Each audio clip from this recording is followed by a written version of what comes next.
नगरच्या रायगण सिद्धीत ज्येष्ठ समाजसेवक अण्णा हजारे यांनी आपल्या मतदानाचा हक्क बजावलेला आहे आणि जर बदल करायचा असेल तर उमेदवार चारित्र्यशील हवा अशी प्रतिक्रिया त्यांनी दिली। आपण हे दृश्य पाहतोय। अण्णा हजारे यांनी जेव्हा मतदान केलं, आपल्या मतदानाचा हक्क बजावला, त्यावेळीची ही दृश्य।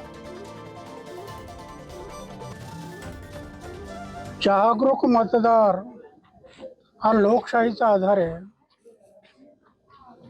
जेवढा मतदार जागरूक होईल तेवढा लोकशाही मजबूत होईल। महाराष्ट्रामध्ये बदल करायचा असेल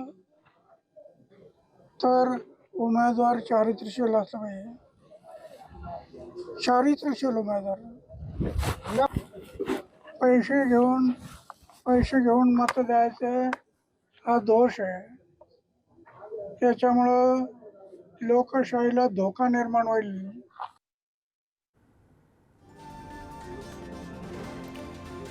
तर आपण पाहिलं, अण्णा हजारे यांनी मतदान केलं, त्यानंतर ही माध्यमांना प्रतिक्रिया दिलेली आहे। बदल हवा असेल तर उमेदवार चारित्र्यशील हवा असं अण्णा हजारे म्हणतात।